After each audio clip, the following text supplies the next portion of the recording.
ہم نے پھر آج میں پھر بھی گزارش کروں گا کہ اہل سنت والجماعت کا جو عقیدہ ہے یہ بڑا مضبوط عقیدہ ہے. میں کہتا ہوں میں بڑا تنگ بھی ہوں ان سے، سنیوں سے. میں کھلا آدمی ہوں، میں کوئی ڈرتا نہیں ہوں کسی سے. زندگی موت اللہ کے ہاتھ ہے، اللہ کے ہاتھ ہے، کوئی نہیں مار سکتا. جب اس کا حکم ہوگا تو مریں گے، ہیں جی. تو اس لیے ڈر کوئی نہیں ہے، صرف یہ ہے کہ مجھے ان سے گلہ بھی بڑا ہے کہ یہ سمجھتے ہیں کہ ہمارے مسلک کی ترجمانی کی جائے تو ہماری ساری ان باتوں کو مان لیا جائے جن کا ہمارے پاس ثبوت نہیں ہے اور ہم نے اپنی طرف سے گھڑ کر اس کو دین میں شامل کر لیا ہے. ان کو بھی مانو تب سنی ہو، یہ میں نہیں مانتا. ٹھیک ہے، چاہے بریلوی حضرات تنگ ہو، چاہے کوئی بھی تنگ ہو. کئی لوگ کہتے ہیں جناب تم اپنا مذہب بتاؤ کہ تم بریلوی ہو، دیوبندی ہو، شیعہ ہو، اہل قرآن ہو، تبلیغی ہو، کیا بلا ہو. بھائی کبھی بریلویوں کی تعریف کرتے ہو، کبھی ان کو دھر لیتے ہو، کبھی دیوبندیوں کی تعریف کرتے ہو، کبھی ان کو دھر لیتے ہو، کبھی شیعہ کی تعریف کرتے ہو، کبھی ان کو دھر لیتے ہو. تم یہ چکر کیا ہے؟ تم ہو کیا؟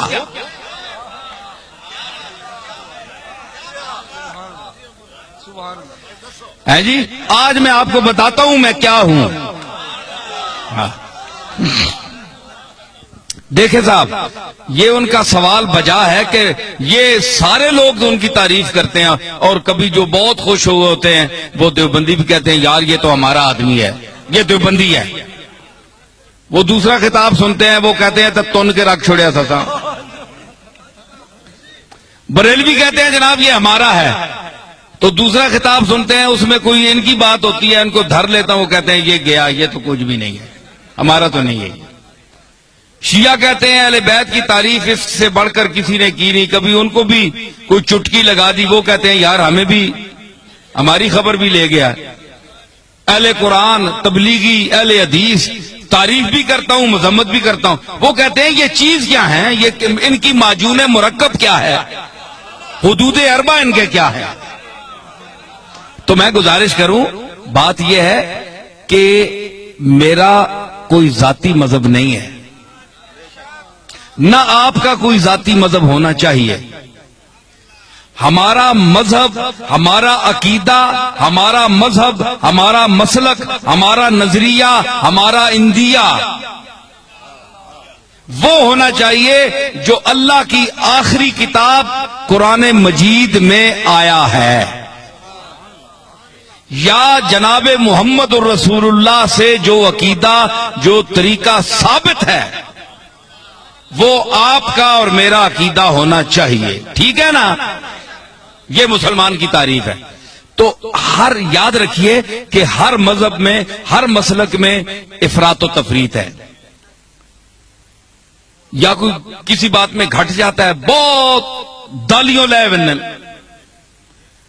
تے بعض جگہ وہ اتنی شدت کرتے ہیں کہ حد سے بڑھ جاتے ہیں. میانہ روی، حضور نے فرمایا خیر الامور اوسطھا، یہ آپ کا ایسا جملہ ہے کہ پوری کائنات کے ہر چیز پر اس کا اطلاق ہو سکتا ہے.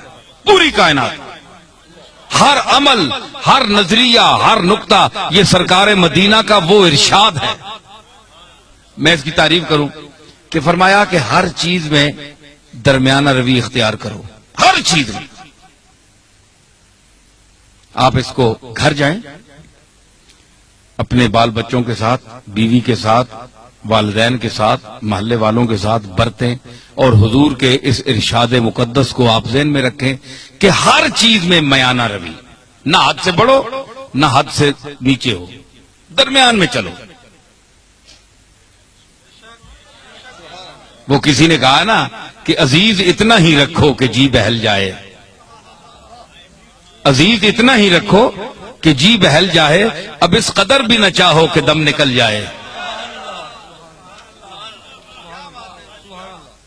ہر چیز کا ایک طریقہ ہوتا ہے اعتدال، درمیانہ روی.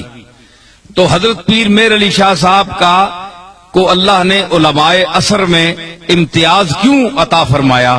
دیوبندیوں نے کیوں ان کو مانا؟ شیعہ نے کیوں مانا؟ رد مرزائیت میں جب میرے دادا وہاں تشریف لے گئے تو سب نے مسلمہ طور پر آپ کو مقتدا اپنا کیوں مانا؟ آج کون سا پیر ہے پاکستان میں کہ جس کو تمام مسالک کے علماء اور مشائخ اکٹھے ہو کر اپنا پیشوا مانے؟ کوئی ہے آپ کے سامنے آیا؟ نہیں آیا، اس لیے کہ وہ خود معتدل نہیں ہے، وہ پارٹی کا بن گیا ہے، پارٹی کا ہو کر رہ گیا ہے۔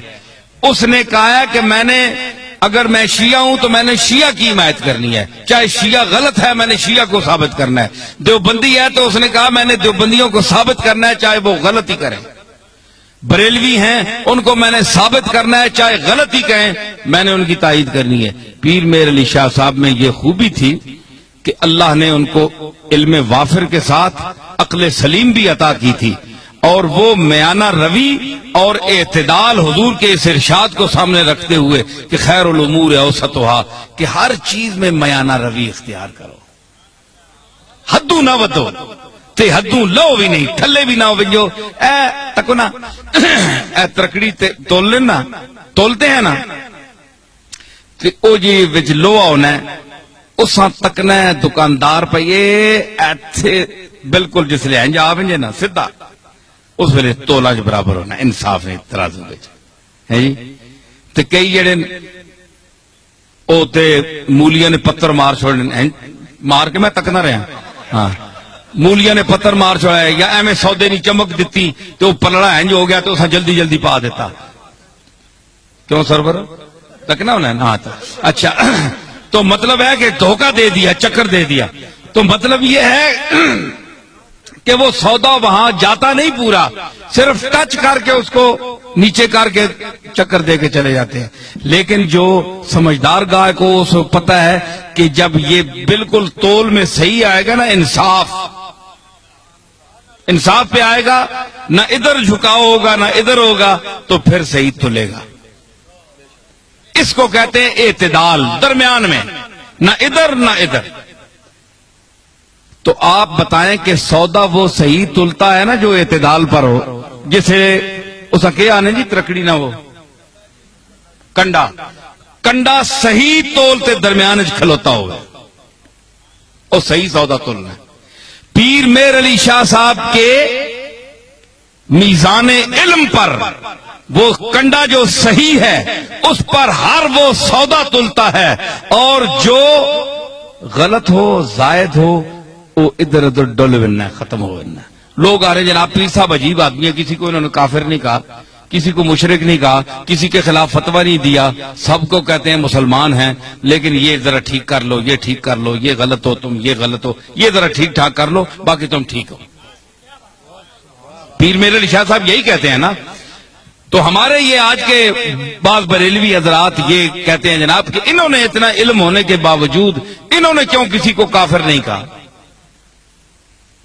دیوبندیوں کو کافر کیوں نہیں کہا پیر میر علی شاہ نے؟ اتنا بڑا عالم ہے، اور دوسرے لوگوں کو کیوں نہیں کہا؟ بھائی کوئی کفر کی بات سامنے آئے تو کافر کہیں، ان کی تصانیف آپ پڑھیں تو یہ اتفاق کے ساتھ بالاتفاق یہ بات جو ہے یہ آپ ذہن میں رکھیں کہ چاہے بریلوی ہو، چاہے دیوبندی ہو، شیعہ ہو، کوئی بھی ہو، اگر اس کے دل میں اس کے زبان سے ایسا جملہ نکلتا ہے جو رسول اللہ صلی اللہ تعالی علیہ وسلم کی گستاخی پر مبنی ہے، وہ حضور کو لوگوں کی نظروں سے گرانا چاہتا ہے، وہ دائرہ اسلام سے خارج ہے۔ ٹھیک ہے؟ باقی ہمارے بزرگوں کو نہ ماننے والا کافر نہیں ہوتا، ٹھیک ہے نا جی؟ ہمارے بزرگوں کو نہ مانے، کوئی داتا صاحب کو نہ مانے، وہ اللہ خود ہی منوا لے گا، وہ خود ہی پکڑے گا۔ اگر اللہ کے مقبولوں کے ساتھ کوئی زبان درازی کرتا ہے تو اللہ بڑا غیرت مند ہے، وہ نہیں چھوڑتا۔ اس نے کہا تھا بس تجربہ کر دیم دری دیر مکافات، با درد کشاں ہر کے در افتاد بر افتاد۔